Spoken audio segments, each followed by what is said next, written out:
c'est Alex Vizorek qui a carte blanche. Alors, il paraît que vous avez bien écouté les 4V. J'ai beaucoup écouté les 4V. Je vous cache pas, Julia, c'est la première fois que j'admire l'invité des 4V. C'est pas que j'aime pas Olivier Dussopt ou Stéphane Le Foll ou Aurélien Pradier, mais là, Rai, quoi, il est là, quoi. Waouh, même les techniciens, là, ils ont voulu faire des photos avec lui. Quand Gérard Larcher arrive, personne fait un selfie. Je préfère vous le dire, c'est comme ça. Moi, j'étais dans le stade à Bruxelles quand vous avez gagné la Coupe d'Europe. J'étais là, j'avais 15 ans. Stade Roi-Baudouin, Coupe d'Europe des vainqueurs de coupe. Ouais. Vous êtes sorti sur blessure en début du match. J'étais un peu inquiet. Bruno Ngotti qui marque et vous soulevez la coupe. J'avais même son panini. Ah ouais, regardez le panini, je l'avais de Rai. Regardez le bonhomme, quoi. On dirait c'est autre chose. C'est un acteur hollywoodien. On dirait Cary Grant do Brasil. Et la même année à Marseille, il y avait Rudy Voleur. Voilà. J'avais le panini aussi. On dirait Jeff Tuch version Bavière. Vous voulez pas faire votre chronique actu? Chronique sur l'actu, pardon. Je fais chronique. Mais Rai, quoi.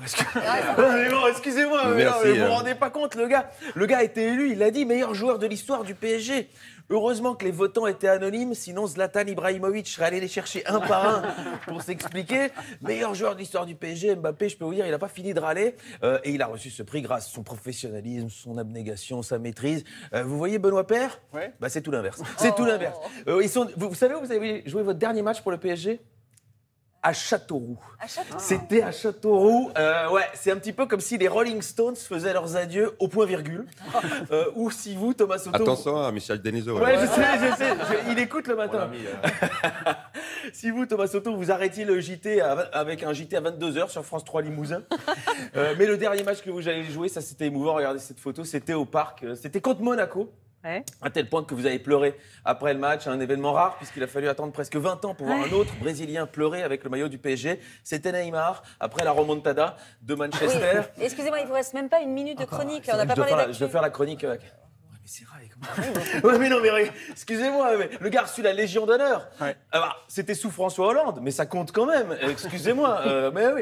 Et surtout, je vais dire, en tant que Belge, vous m'avez remonté le moral, parce que vous n'avez pas cité la Belgique dans les gagnants de la Coupe du Monde. J'étais un petit peu déçu, mais regardez, vous avez dit De Bruyne est le joueur actuel qui me fait le plus penser à moi à l'époque.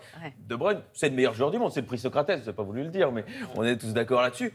Et surtout, sur le plan politique, il est ouvertement opposé au président Jair Bolsonaro d'extrême droite, ce qui prouve qu'on peut être à la fois un grand attaquant sur le terrain de foot, mais aussi un grand défenseur sur le terrain des droits de l'homme et de l'environnement.